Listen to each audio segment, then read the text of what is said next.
जय माता दी। अर्गला स्तोत्र का पाठ करेंगे।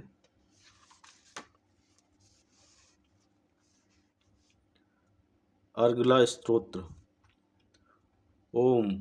इस श्री अर्गला स्तोत्र मंत्र के विष्णु ऋषि अनुष्टप छंद महालक्ष्मी देवता हैं। श्री जगदम्बा की प्रीति के लिए सप्तशती के पठांगभूत जप में इसका विनियोग किया जाता है। ओम श्री चंडिका देवी को नमस्कार है। मार्कंडेय जी कहते हैं, जयंती मंगला काली भद्रकाली कपालिनी दुर्गा क्षमा शिवा धात्री स्वाहा और स्वधा, इन नामों से प्रसिद्ध जगदम्बिके तुम्हें मेरा नमस्कार हो। देवी चामुंडे तुम्हारी जय हो। संपूर्ण प्राणियों की पीड़ा हरने वाली देवी तुम्हारी जय हो। सब में व्याप्त रहने वाली देवी तुम्हारी जय हो। कालरात्रि तुम्हें नमस्कार हो। मधु और कैटभ को मारने वाली तथा ब्रह्मा जी को वरदान देने वाली देवी तुम्हें नमस्कार है। तुम मुझे रूप आत्मस्वरूप का ज्ञान दो। जय मोह पर विजय दो। यश मोह विजय तथा ज्ञान प्राप्ति रूप यश दो। और काम क्रोध आदि शत्रुओं का नाश करो। महिषासुर का नाश करने वाली तथा भक्तों को सुख देने वाली देवी तुम्हें नमस्कार है। तुम रूप दो, जय दो, यश दो और काम क्रोध आदि शत्रुओं का नाश करो। रक्त बीज का वध और चंड मुंड का विनाश करने वाली देवी तुम रूप दो, जय दो, यश दो और काम क्रोध आदि शत्रुओं का नाश करो। शुंभ और निशुंभ तथा धूम्रलोचन का मर्दन करने वाली देवी तुम रूप दो, जय दो, यश दो और काम क्रोध आदि शत्रुओं का नाश करो। सबके द्वारा बंधित युगल चरणों वाली तथा संपूर्ण सौभाग्य प्रदान करने वाली देवी तुम रूप दो, जय दो, यश दो और काम क्रोध आदि शत्रुओं का नाश करो। देवी तुम्हारे रूप और चरित्र अचिंत्य हैं, समस्त शत्रुओं का नाश करने वाली हो। रूप दो, जय दो, यश दो और काम क्रोध आदि शत्रुओं का नाश करो। पापों को दूर करने वाली चंडिके, जो भक्तिपूर्वक तुम्हारे चरणों में सर्वदा मस्तक झुकाते हैं, उन्हें रूप दो, जय दो, यश दो और उनके काम क्रोध आदि शत्रुओं का नाश करो। रोगों का नाश करने वाली चंडिके, जो भक्तिपूर्वक तुम्हारी स्तुति करते हैं, उन्हें रूप दो, जय दो, यश दो और उनके काम क्रोध आदि शत्रुओं का नाश करो। चंडिके, इस संसार में जो भक्तिपूर्वक तुम्हारी पूजा करते हैं, उन्हें रूप दो, जय दो, यश दो और उनके काम क्रोध आदि शत्रुओं का नाश करो। मुझे सौभाग्य और आरोग्य दो, परम सुख दो। रूप दो, जय दो, यश दो और मेरे काम क्रोध आदि शत्रुओं का नाश करो। जो मुझसे द्वेष रखते हों, उनका नाश और मेरे बल की वृद्धि करो। रूप दो, जय दो, यश दो और मेरे काम क्रोध आदि शत्रुओं का नाश करो। देवी मेरा कल्याण करो, मुझे उत्तम संपत्ति प्रदान करो। रूप दो, जय दो, यश दो और काम क्रोध आदि शत्रुओं का नाश करो। अंबिके, देवता और असुर दोनों ही अपने माथे के मुकुट की मणियों को तुम्हारे चरणों पर घिसते रहते हैं। तुम रूप दो, जय दो, यश दो और काम क्रोध आदि शत्रुओं का नाश करो। तुम अपने भक्तजन को विद्वान, यशस्वी और लक्ष्मीमान बनाओ तथा रूप दो, जय दो, यश दो और उसके काम क्रोध आदि शत्रुओं का नाश करो। प्रचंड दैत्यों के सर्प का दलन करने वाली चंडिके, मुझ शरणागत को रूप दो, जय दो, यश दो और मेरे काम क्रोध आदि शत्रुओं का नाश करो। चतुर्मुख ब्रह्मा जी के द्वारा प्रशंसित चार भुजाधारिणी परमेश्वरी, तुम रूप दो, जय दो, यश दो और काम क्रोध आदि शत्रुओं का नाश करो।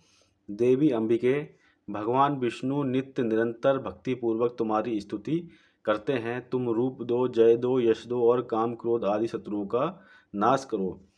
हिमालय कन्या पार्वती के प्रति महादेव जी के द्वारा प्रशंसित होने वाली परमेश्वरी, तुम रूप दो, जय दो, यश दो और काम क्रोध आदि शत्रुओं का नाश करो। सचीपति इंद्र के द्वारा सद्भाव से पूजित होने वाली परमेश्वरी, तुम रूप दो, जय दो, यश दो और काम क्रोध आदि शत्रुओं का नाश करो।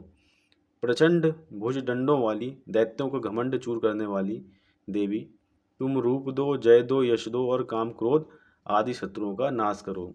देवी अंबिके, तुम अपने भक्तजनों को सदा असीम आनंद प्रदान करती रहती हो। मुझे रूप दो, जय दो, यश दो और मेरे काम क्रोध आदि शत्रुओं का नाश करो। मन की इच्छा के अनुसार चलने वाली मनोहर पत्नी प्रदान करो, जो दुर्गम संसार सागर से तारने वाली तथा उत्तम कुल में उत्पन्न हुई हो। जो मनुष्य इस स्तोत्र का पाठ करके सप्तशती रूप महास्तोत्र का पाठ करता है, वह सप्तशती की जप संख्या से मिलने वाले श्रेष्ठ फल को प्राप्त होता है। साथ ही वह प्रचुर संपत्ति भी प्राप्त कर लेता है। अगला स्तोत्र संपूर्णम।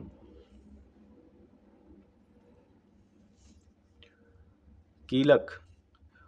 ओम इस श्री कीलक मंत्र का शिव ऋषि अनुष्टप छंद श्री महासरस्वती देवता हैं। श्री जगदम्बा की प्रीति के लिए सप्तशती के पाठांगभूत जप से इसका विनियोग किया जाता है।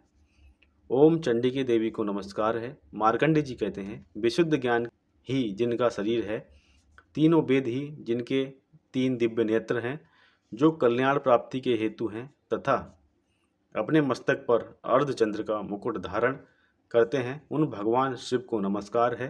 मंत्रों का जो अभिकीलक है, अर्थात मंत्रों की सिद्धि में विघ्न उपस्थित करने वाले श्राप रूपी कीलक का जो निवारण करने वाला है, उस सप्तशती स्तोत्र को संपूर्ण रूप से जानना चाहिए और जानकर उसकी उपासना करनी चाहिए। यद्यपि सप्तशती के अतिरिक्त अन्य मंत्रों के जप से भी जो निरंतर लगा रहता है, वह भी कल्याण का भागी होता है। उसके भी उच्चाटन आदि कर्म सिद्ध होते हैं तथा उसे भी समस्त दुर्लभ वस्तुओं की प्राप्ति हो जाती है। तथापि जो अन्य मंत्रों का जप ना करके केवल इस सप्तशती नामक स्तोत्र से ही देवी की स्तुति करते हैं, उन्हें स्तुति मात्र से ही सच्चिदानंद स्वरूपिणी देवी सिद्ध हो जाती हैं। उन्हें अपने कार्य की सिद्धि के लिए मंत्र, औषधि तथा अन्य किसी साधन के उपयोग की आवश्यकता नहीं रहती। बिना जप के ही उनके उच्चाटन आदि समस्त अभिचारिक कर्म सिद्ध हो जाते हैं।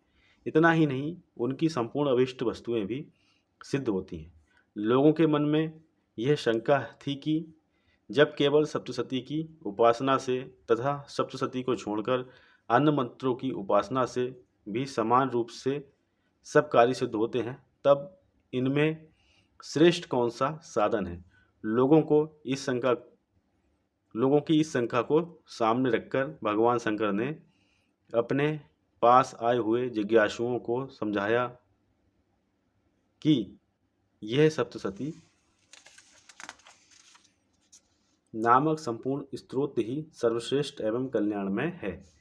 तदनंतर भगवती चंडिका के सप्तशती नामक स्तोत्र को महादेव जी ने गुप्त कर दिया। सप्तशती के पाठ से जो पुण्य प्राप्त होता है, उसकी कभी समाप्ति नहीं होती, किंतु अन्य मंत्रों के जपजन्य पुण्य की समाप्ति हो जाती है। अतः भगवान शिव ने अन्य मंत्रों की अपेक्षा जो सप्तशती की ही श्रेष्ठता का निर्णय किया, उसे यथार्थ ही जानना चाहिए। अन्य मंत्रों का जप करने वाला पुरुष भी यदि सप्तशती के स्तोत्र और जप का अनुष्ठान कर ले, तो वह भी पूर्ण रूप से ही कल्याण का भागी होता है। इसमें तनिक भी संदेह नहीं है। जो साधक कृष्ण पक्ष की चतुर्दशी अथवा अष्टमी को एकाग्रचित होकर भगवती की सेवा में अपना सर्वस्व समर्पित कर देता है और फिर उसे प्रसाद रूप से ग्रहण करता है, उसी पर भगवती प्रसन्न होती हैं। अन्यथा उनकी प्रसन्नता नहीं प्राप्त होती। इस प्रकार सिद्धि के प्रतिबंधक रूप कील के द्वारा महादेव जी ने इस स्तोत्र को कीलित कर रखा है। जो पूर्वोक्त रीति से निष्कीलन करके इस सप्तशती स्तोत्र का प्रतिदिन स्पष्ट उच्चारण पूर्वक पाठ करता है, वह मनुष्य सिद्ध हो जाता है, वही देवी का पार्षद होता है और वही गंधर्व भी होता है। सर्वत्र विचरते रहने पर भी इस संसार में उसे कहीं भी भय नहीं होता। वह अपमृत्यु के वश में नहीं पड़ता तथा देह त्यागने के अनंतर मोक्ष प्राप्त कर लेता है। अतः कीलन को जानकर उसका परिहार करके ही सप्तशती का पाठ आरंभ करें। जो ऐसा नहीं करता उसका नाश हो जाता है। इसलिए कीलक और निष्कीलक का ज्ञान प्राप्त करने पर ही ये स्तोत्र निर्दोष होता है और विद्वान पुरुष इस निर्दोष स्तोत्र का ही पाठ आरंभ करते हैं। स्त्रियों में जो कुछ भी सौभाग्य आदि दृष्टिगोचर होता है वह सब देवी के प्रसाद का ही फल है।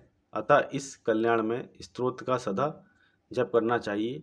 इस स्तोत्र का मंद स्वर से पाठ करने पर स्वल्प फल ही प्राप्ति होती है और उच्च स्वर से पाठ करने पर पूर्ण फल की सिद्धि होती है। अतः उच्च स्वर से ही इसका पाठ आरंभ करना चाहिए।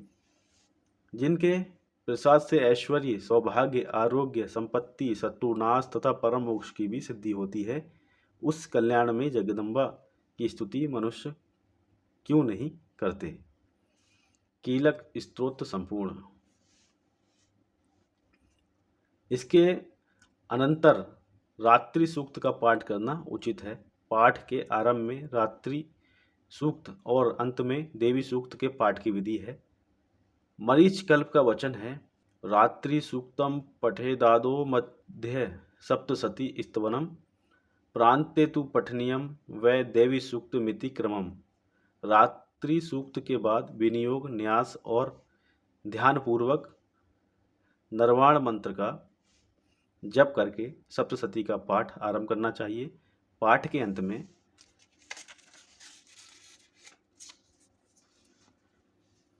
पुनः विधि पूर्वक नरवाण मंत्र का जप करके देवी सूक्त का तथा तीनों रहस्यों का पाठ करना उचित है।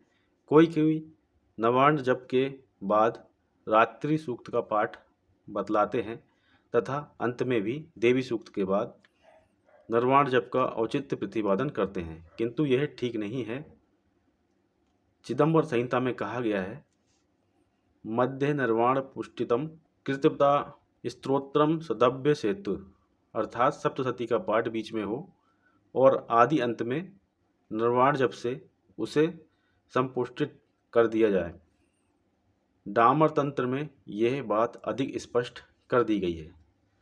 शतमादरो शतम चांते जपेन मंत्रम नरवाण क्रमम चंडी सप्तशती मध्य संपुष्टः मुदहतः, अर्थात आदि और अंत में 100 बार नरवाण मंत्र का जप करें और मध्य में सप्तशती दुर्गा का पाठ करें। ये संपुट कहा गया है। यदि आदि अंत में रात्रि सूत्र और देवी सूक्त का पाठ हो और उसके पहले एवं अंत में नरवाण जप हो तब तो यह पाठ नरवाण संपुष्टित नहीं कहला सकता, क्योंकि जिससे संपुट हो उसके मध्य में अन्य प्रकार के मंत्र का प्रवेश नहीं होना चाहिए। यदि बीच में रात्रि सूक्त और देवी सूक्त रहेंगे तो वह पाठ उसी से संपुटित कहलाएगा। ऐसी दशा में डामर तंत्र आदि के वचनों से स्पष्ट ही विरोध होगा। अतः पहले रात्रि सूक्त, फिर नरवाण जप, फिर न्यासपूर्वक सप्तशती पाठ, फिर विधि पूर्वक नरवाण जप, फिर क्रमशः देवी सूक्त एवं रहस्यमय का पाठ, यही क्रम ठीक है। रात्रि सूक्त भी 2 प्रकार के हैं, वैदिक और तांत्रिक। वैदिक रात्रि सूक्त ऋग्वेद की 8 ऋचाएँ हैं और तांत्रिक तो दुर्गा सप्तशती के प्रथम अध्याय में ही है। यहाँ दोनों दिए जाते हैं। रात्रि देवता के प्रतिपादक सूक्त को रात्रि सूक्त कहते हैं। यह रात्रि देवी 2 प्रकार की हैं, एक जीवरात्रि और दूसरी ईश्वर रात्रि। जीवरात्रि वही है जिसमें प्रतिदिन जगत के साधारण जीवों का व्यवहार लुप्त होता है। दूसरी ईश्वर रात्रि वह है जिसमें ईश्वर के जगद्रूप व्यवहार का लोप होता है। उसी को कालरात्रि या महाप्रलय रात्रि कहते हैं। उस समय केवल ब्रह्म और उनकी माया शक्ति, जिसे अव्यक्त प्रकृति कहते हैं, शेष रहती है। इसकी अधिष्ठात्री देवी भुवनेश्वरी हैं। रात्रि सूक्त से उन्हीं का स्तवन होता है। वेदोक्त रात्रि सूक्त। ओम रात्रि इत्यादि 8 ऋचाओं वाले सूक्त के कुशिक सौभर रात्रि अथवा भारद्वाज ऋषि हैं, रात्रि देवता हैं, गायत्री छंद हैं। देवी महात्म्य के पाठ में इसका विनियोग किया जाता है। महत्वादि रूप व्यापक इंद्रियों से सब देशों में समस्त वस्तुओं को प्रकाशित करने वाली यह रात्रि रूपा देवी अपने उत्पन्न किए हुए जगत के जीवों के शुभाशुभ कर्मों को विशेष रूप से देखती हैं और उनके अनुरूप फल की व्यवस्था करने के लिए समस्त विभूतियों को धारण करती हैं। ये देवी अमर हैं और संपूर्ण विश्व को नीचे फैलने वाली लता आदि को तथा ऊपर बढ़ने वाले वृक्षों को भी व्याप्त करके स्थित हैं। इतना ही नहीं, ये ज्ञानमयी ज्योति से जीवों के अज्ञानांधकार का नाश कर देती हैं। पराचित शक्ति रूपा रात्रि देवी आकर अपनी बहन ब्रह्म विद्यामयी उषा देवी को प्रकट करती हैं, जिससे अविद्यामय अंधकार स्वतः ही नष्ट हो जाता है।